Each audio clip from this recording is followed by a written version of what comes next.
Well, here we are then, off to Crick. As I mentioned in the last vlog, this won't include an awful lot of boat footage. It's more our reminiscences and how we saw the show and the things that we've learned and stuff like that. So, hope you enjoy it.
Wouldn't you know it, the batteries went flat. After arriving at the boat show, we got all set up, had a walk round, checked out the seminars. We went to some of the seminars. We had a look at lots and lots of boats around the trade stand, spoke to lots of people, met lots of people, had a few beers, listened to some music and chatted a lot. I hope that's not too disappointing. There's not a lot of footage of boats. Sorry. There are some bits of boats coming up shortly, but right at the end we go into much more detail about the things we found, the things we saw, the things we learned, so hopefully that makes up for it.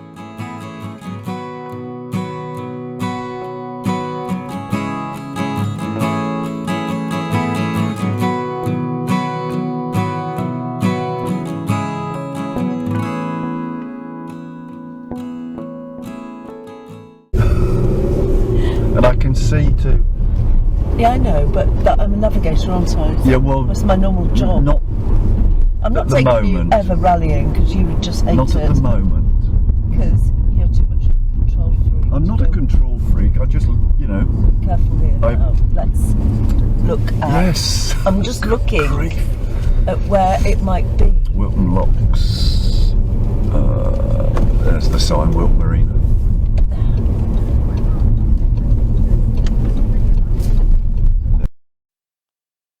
Apologies for the bickering on that little bit of road trip. I was the driver, but I was getting lots and lots of unsolicited advice. Never mind, we made it. And from this point, we went down into the marina and looked at some of the boats, many of them from outside, but we managed to get the keys for one boat. We had a look at that. Very nice boat it was too. Didn't quite fit all of our requirements, but nevertheless it would have been a good purchase for somebody. We saw a second boat while we were down on the pontoons and had intended to go and have a look at that as well, ask for the key. We decided to have a cup of coffee first to ponder on the first boat we'd seen, and by the time we got up to the office, went and inquired about the key.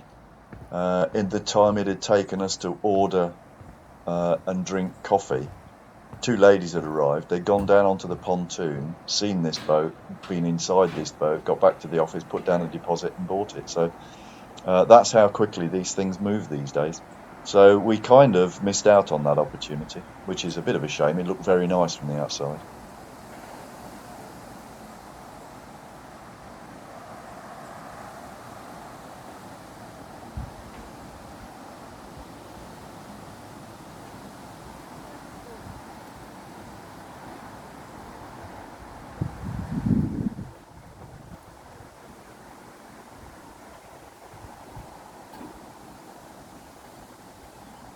boat I'm approaching now on the left-hand side is the one that Eve and I had a look in. Unfortunately, I filmed this after the event, so couldn't go back in as the cleaners had arrived.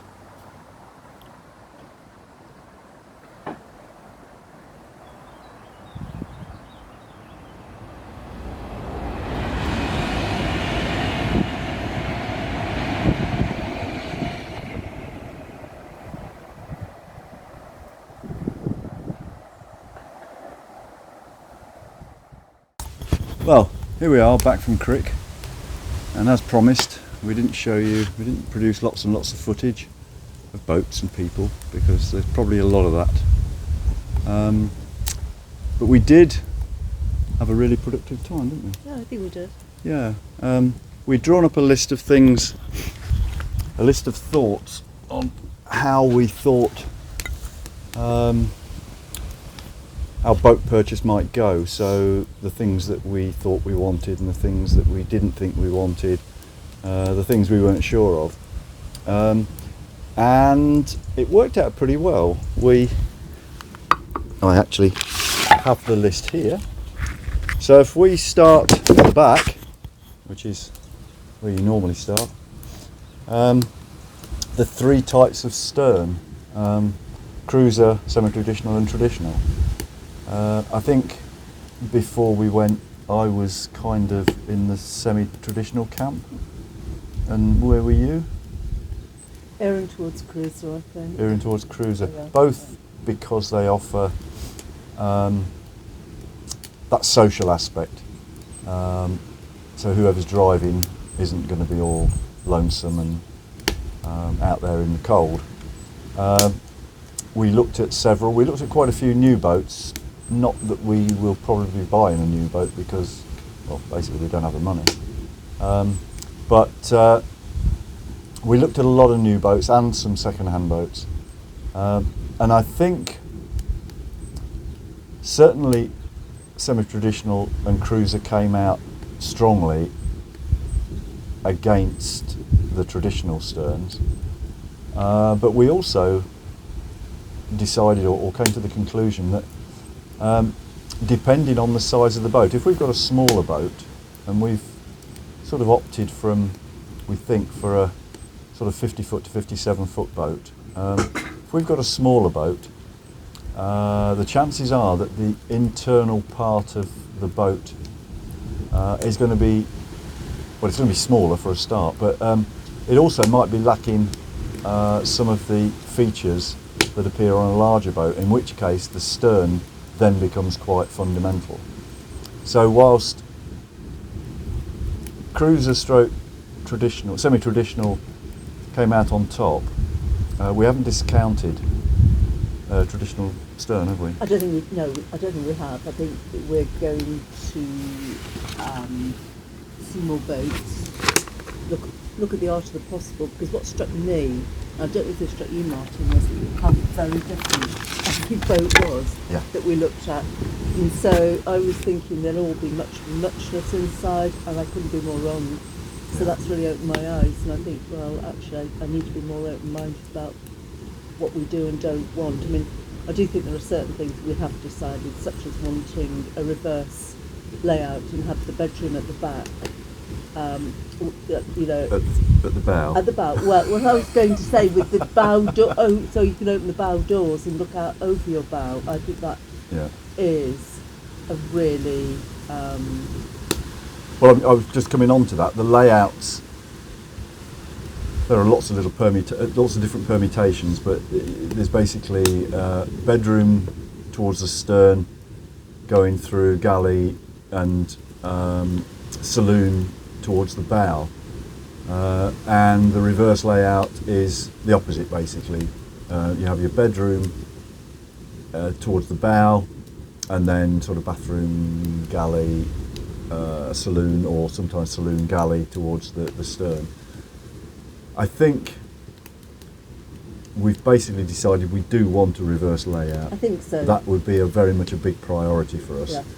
Subject to whatever else might come along. But I think that's a more sociable arrangement, because if you've got your galley and your sort of seating area towards the stern, it just means you know, we can make cups of coffee for each other if you're one steering, Yeah. you know, and talk and, you know, cook while the other one's steering. It just makes it a much more sociable arrangement, Yeah. I think. And with a cruiser stroke semi-traditional arrangement at the back, it also means that if you're socialising in that rear portion of the boat, your galley, i.e. kitchen and saloon, and that rearward seating area are all sort of wrapped up together. So unlike a forward saloon where you've got people sitting in the well deck, if you've got a sort of cruiser stern with a well deck and you've got people at both ends, it's like having two different parties really. Going on. Yeah. I think so. And yeah, one of the other things I really noticed, you know, in some of the boats we were looking at, was how different the galley layouts were. So there were some beautiful ones, weren't there? Oh, yeah. There were some lovely ones. Yeah.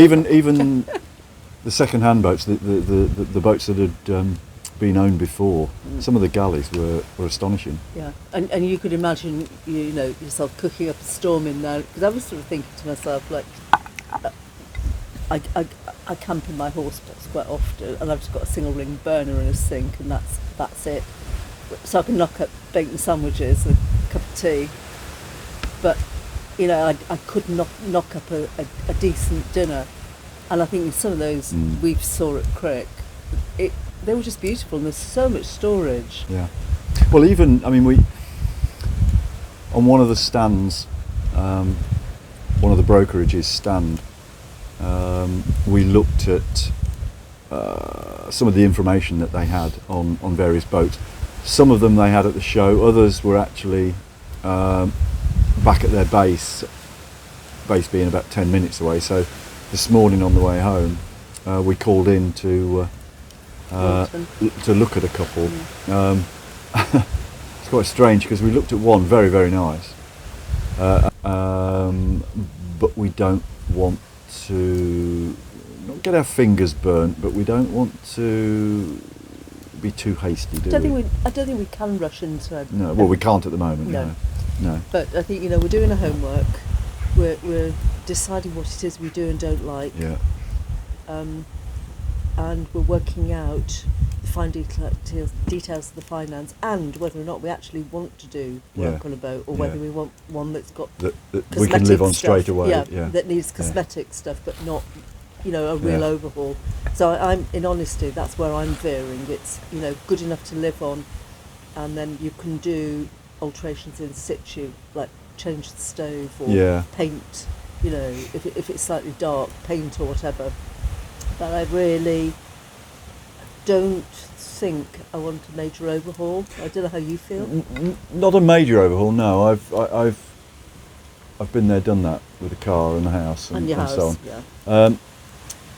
There is a part of me that, whilst I don't want to embark on a massive renovation, stroke restoration, stroke rebuild, stroke whatever, there is a part of me that no matter what we get, it won't suit us 100%. We're going to have to make some compromises, and I think we've agreed on that. Yeah, you know. But there is a part of me that thinks, well, actually, if we get something that needs some work doing to it, we could actually make it more our own.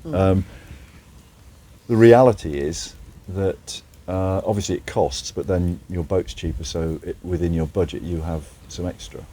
But the reality is that certainly the ones we saw today that would have needed some TLC, shall we say, that were about half of our budget, so it would have left enough to do the work, but a lot of it was revamping the steelwork. So the superstructure, certainly around the rubbing strips, I wouldn't say quite a lot of rust, but it would have some of the roofs would have needed taking back to the bare metal and starting again. There was not severe rust, but enough to want to clear it up and paint it with the rust converters and then start again. So that's quite a major job, and I'm not sure I'm up for that. I don't mind carpentry, I don't mind a bit of tinkering and whatnot inside. So I think I am with you. I think there are things, that the electrics we need to have, if we're going to live on it, we need to have those as effective as possible. So make sure the solars, make sure the recharging so that we can live off grid and so on. The heating, we saw some fantastic diesel heaters while we were at the show. Oh, they were interesting. But they take the place of solid fuel heating, and will run, you can heat the water on them. Yes, sorry, multi-fuel. They will heat the water and the central heating. Means you don't have to store coal or firewood. It's all runs off the diesel tank, or you have a separate diesel tank. So that was a little something that we hadn't anticipated. So I think for me that was really interesting, because I was looking at one of the boats today. It had didn't have a stove, just had radiators, and I thought that's absolutely lovely, fine. However, if you're relying on your solar power for your electric or your batteries, I suppose, Yeah. your leisure batteries, I just like the idea of a secondary source of heating. Oh, yeah. In the form of a stove. Yeah, most of the heating, you can get electric heating, but most of the heating you would want a kerosene stroke diesel. And that's where I would be going to. Yeah. But that was something that we hadn't factored. We both thought, oh yeah, we've got to have a solid fuel, coal or firewood, but actually might not be the most practical. Yeah. The next thing was the sort of dinette. I was, before we went, quite keen on an L-shaped dinette, particularly in a smaller boat, so that dinette becomes part of your saloon. It doubles up a little bit as a sort of part of the seating area. The alternative is a Pullman dinette, where people sit opposite each other. Very sociable, great for having meals with other people, and obviously you can sit opposite each other and talk face to face, as it were. Or at opposite sides. On opposite sides, yeah. Shut up. But we encountered again something that neither of us had seen before. And I don't know whether it's, although we did see a few, is instead of having a double Pullman where you've got two people sitting opposite each other, these were single Pullmans. Now, for us, as a couple travelling together and mostly on our own, that seemed like a brilliant idea, didn't it? Because it cuts down, it halves the space, so you could have a Pullman system, but only half the space of a full Pullman. But again, a lot of that will be determined by the size of the boat. If we go for a sort of larger boat or the larger end of our scale, then we may find that we can have a separate dinette and a saloon area. But I suspect to have the maximum living space, we need to roll those into one, and the ideal way to do that is an L-shaped Pullman. Yeah. Yeah? Yeah, I think so. Do you know, for me, jury's out on the dinette at the moment. I've got no strong feelings one way or the other. I've got strong feelings about the bedroom, and I've got stronger feelings about the bathroom and the galley than the dining area, strangely. Yeah. But you've got quite strong feelings about the dining area. Only because one or two of the boats that we saw, which were sort of towards the smaller end of our scale, that did have a dinette and a saloon, they were both quite, I wouldn't say cramped, but I can well see with members of our family there, it could get a little bit cramped. Whereas with both of those sort of areas rolled into one and multifunctional, it would be very easy to accommodate more people, even though most of the time it's only going to be the two of us, but we do want family to come and see us. Yeah. So that was that. You mentioned bathrooms. I think we both very, very strongly want a walk-through bathroom. The disadvantages of a walk-through are that you have a door at each end basically, and the bathroom becomes part of the corridor, which means that if anybody wants to use the bathroom for whatever reason, you have to shut the doors on either end, which means that corridor is out of action, if you like, while the bathroom's in use. But what it does do, it increases the size of the bathroom no end, because the corridor then becomes part of the bathroom when it's closed. And when you're in a restricted area, you know, where you can't swing a cat, let alone swing a towel, it's quite important. I think it's really important, and I spoke to you, I suppose, at Crick about, I did rent a motorhome in Canada, a huge motorhome, which I was quite worried about driving initially, but that had a walk-through bathroom, and it made a huge amount of difference to the space inside the motorhome.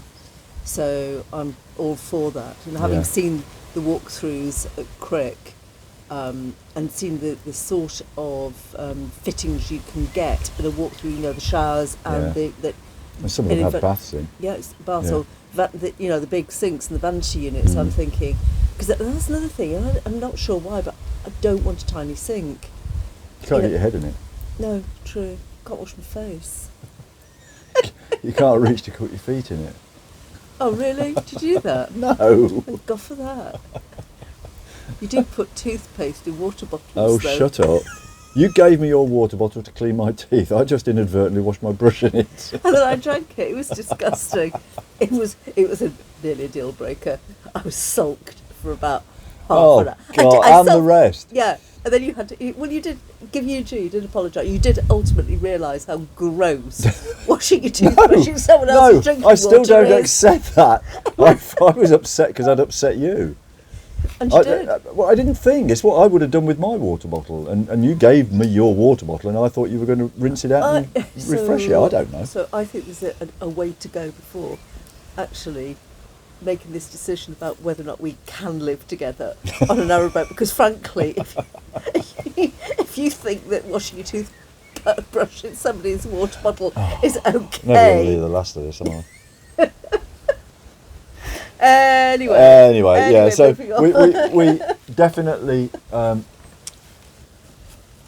agreed on the walkthrough as opposed to a separate bathroom. And the bottom line is, most of the time it's going to be the two of us, and we probably won't even shut the doors anyway. No, I don't think so. And when we do have visitors, or if members of the family borrow the boat for a short period of time so that we can have a break or whatever, that's just going to be one of the things to deal with. And you know, it just takes a little bit of planning, like lots of things on a narrowboat. We talked about the stove, the sort of, not the heating so much, but the stove. And as I say, there was diesel, solid fuel, so logs, coal.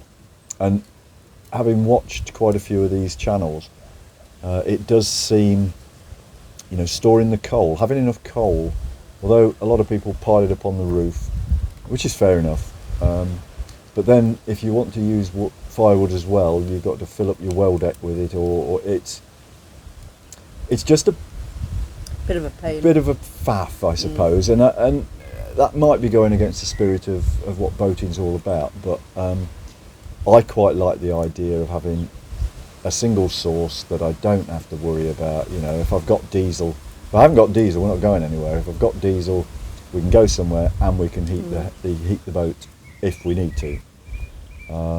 There was also the question raised about dual fuel, you know, sort of heating or kerosene. Yes. And because kerosene's cheaper at the moment, apparently. Yeah, and that is interesting. Yeah, it's not so easy to get kerosene. on the river system, on the waterways. Apparently, not that I know, but this is what I was told.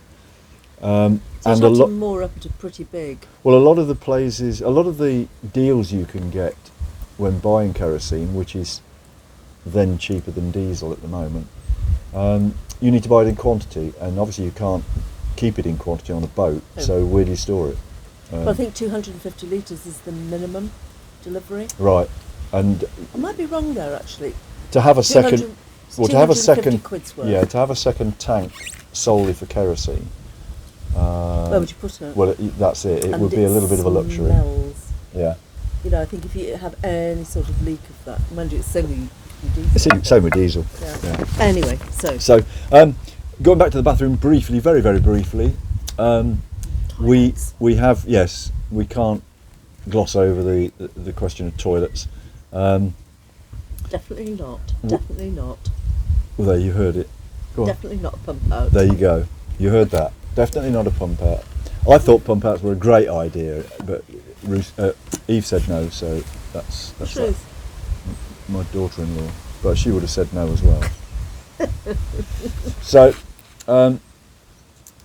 yeah, I just love the idea of pump outs, but Eve said no, so that's that sorted. No, I don't fancy having a lake of effluent under my bed. Really, I could not. You can't see it. I couldn't sleep easy knowing that there is a huge lake of effluent under my bed. Oh, goodness. No, seriously, we would like the idea of a separating toilet, but there's some things to look into as far as how it's disposed of, because the regulations on the canal have changed recently, and I think we need to do a bit more research. Unless that's altered so that it's, if you like, similar to dog bins, for instance. You know, you can put dog waste in a bag and put it in a bin, but you can't put human waste in a bag and dispose of that, apparently. But anyway. How would they know the difference? What, you mean you put yours in a bin, dog bin? Oh yeah. Wouldn't you? Not the quantity we're going to be producing. It's like a shopping bag full. You're going to have a big dog for that. Unless you're storing it. There were some pretty big dogs at Crick. There were some big dogs. So, in the first instance, I suppose, when it comes down to acquiring a boat, if it's got a separating toilet, then great. But we would be looking for one with a cassette toilet that we could then alter or replace as and when the situation for separating toilets improves. If not, we'll just settle with a cassette toilet, and then I will empty it every time it needs emptying. Cause, you will. Because you heard it here. Eve is not going to lower herself and do that. I can see that. I think I might vomit. I know. Oh, I'm not good with poo. Okay. So. Not animal poo, not carnivorous poo. I'm all right with horse poo. Yeah. But it's carnivorous poo. I just can't do it, I'm afraid. I mean, the wee part of it, where it's separated out, the wee part of it, apparently you can't put it in the river, in the canal, but apparently you can dispose of that down any toilet, anywhere, really. So that's not a problem. But the bags of other waste, poop, solids, is another matter at the moment. The show itself, we went on Thursday for the preview day, which was, if anybody's thinking of going in the future and haven't been before, go to the preview day. It's really good. There weren't so many people, so you could be a little bit more leisurely. Obviously, well, not obviously maybe, but the lectures, seminars and masterclasses were only on Friday, Saturday, Sunday, so there was none of that, and one or two of the trade areas weren't open on the preview day, but when it came to looking around boats and looking at a majority of the trade stands, it was a lot more relaxed, and we were able to stand and chat to people about this, that and the other, and not feel that we were hogging the people. So that was really good. We met some fantastic people. I've just gone through this entire video with a piece of bird poo. Is that crick bird poo? No, it's hairbird poo. It's- I've just been... Crick crap. How did it get under your hair? No, it wasn't. It was here. It landed here, and I just looked and I found it. Look, you see what Oh. I've scraped it off. I thought you didn't do well with poo. Oh. Anyway, but we It's supposed to be lucky. it was great on the Thursday. Friday was great. Friday was good, and we did get to see some boats on Friday, and we saw all the rest of the stands, and we went to a seminar. We decided not to go to too many because apparently they're all being videoed, and anybody that got tickets to the show will have access to the videos. So if that all pans out, we'll be able to catch up with the ones we didn't see, which there were lots actually. There were lots I would have liked to have gone. They were really good. The seminars were sort of impartial advice on a variety of subjects. The masterclasses were done by Commercial outlets. the commercial were more commercial. But, So that was really great. We met some really nice people. We did encounter several YouTube royalties. the vloggers. The vloggers. How it I'm one, surprised they weren't all at the 2, palace. 3, 4, what? Getting birthday honours? Well, no, but Oh, I thought, there can't be long before some of those are in the line for birthday You honours. reckon? Oh goodness, yeah. Some fantastic food, a bit expensive, but some fantastic food. brilliant music. Last night, the music was fantastic. Oh, There's a my goodness. music festival every night. There's a big bar with, Real I should ale. say, 20 to 25 real ales. I would say at least, yeah. You know, Yeah. you don't want, No. basically. Real So ales and ciders, but also Yeah. there's a gin and prosecco bar, and there was- campsites were fantastic. yeah, Yeah. really well serviced. Yeah. Yeah. So all in all, a really, really good setup. Really, really good show. Very And, friendly people, I thought. yeah. you know, All of the traders and the organisers. and the organisers were all really helpful. Mm. So straight up, a really, really good event. Thoroughly enjoyed it. We only stayed for 2 nights. 2 days, 2 nights. We probably, in all honesty, with the exception of the seminars and the masterclasses, we got around the show. We picked up loads and loads of information about things that we now want to continue researching on.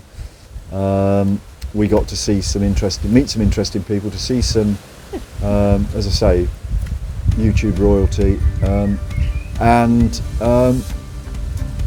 we in our 2 days we got our money's worth, Oh God, and and some. some, Was really, really pleasantly surprised. Good fun and Great. informative. yeah, great place for people watching too. Yeah, it was. I thought so. Yeah. Okay, well, apologies if there wasn't enough Crick Boat Show content. We had a lot on, we had a lot to get round, we had a lot to think about, and I suppose, if I'm honest, just felt a little bit self-conscious about trolling around with a camera, pointing it at people. Hopefully, or maybe that'll wear off, but yeah, we had enough to do, didn't we? I think Excellent. there we go. So there we go. We'll probably see you there next year.